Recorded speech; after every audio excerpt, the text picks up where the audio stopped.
ఎత్తున పెట్టుబడుల లక్ష్యంగా కూటమి సర్కారు ముందుకెళ్తుందని చంద్రబాబు తెలిపారు. ఇక 14-15 నవంబర్లో విశాఖలో జరిగే సిఐఐ సదస్సుకు హాజరు కాబోతున్నట్టు చెప్పారు. జాతీయ అంతర్జాతీయ పారిశ్రామికవేత్తలకు మంత్రి లోకేష్ ఆహ్వానం పలికిన పరిస్థితి.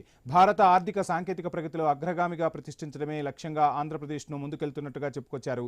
విశాఖపట్నంలో నవంబర్ 14-15 రాష్ట్ర ప్రభుత్వం నిర్వహించే సిఐఐ పార్ట్నర్షిప్ సమ్మిట్ సన్నాహకాలపై సచివాలయంలో అధికారులతో ముఖ్యమంత్రి సమీక్ష నిర్వహించారు. సిఐఐ సదస్సుకు ముఖ్య అతిథిగా ప్రధాని నరేంద్ర మోదీని ఆహ్వానించాలని నిర్ణయించినట్టు సీఎం తెలిపారు.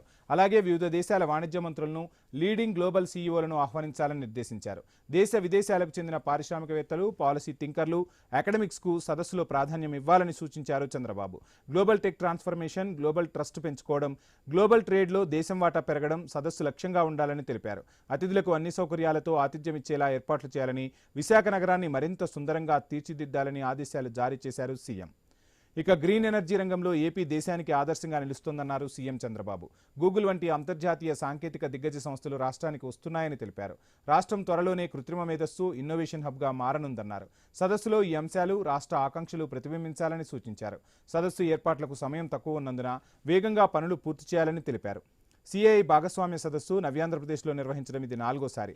గతంలో 2016, 2017, 2018లో 3 సార్లు విశాఖలోనే నిర్వహించారు. ఇప్పుడు విశాఖనే సదస్సుకు ఆతిథ్యం ఇవ్వనుంది.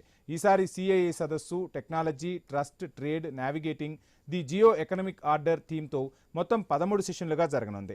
29 మంది వాణిజ్య మంత్రులు, 80 మంది దేశ విదేశీ సీఈఓలు, 40 దేశాల నుంచి ప్రతినిధులు, అలాగే 13 మంది కేంద్ర మంత్రులు ఈ సదస్సుకు హాజరవుతారని అధికారులు అంచనా వేస్తున్నారు. G20 దేశాలు, మిడిల్ ఈస్ట్, యూరప్, ఆసియా, పశ్చిమాసియా తదితర ప్రాంతాల నుంచి ప్రతినిధులు పాల్గొనే అవకాశం ఉంది. Trade, geo economic framework, technology innovation, defence, aerospace, health care, biotechnology, smart manufacturing, logistics, supply chain, sustainability, clean energy, leveraging technology అంశాలపై సెషన్లు జరుగుతాయి. ఈ సమ్మిట్ను విజయవంతం చేసేందుకు ఇప్పటికే పలు దేశాల్లో పర్యటించి పారిశ్రామికవేత్తలను మంత్రి లోకేష్ ఆహ్వానించడంతో రోడ్ షోలు నిర్వహించారు.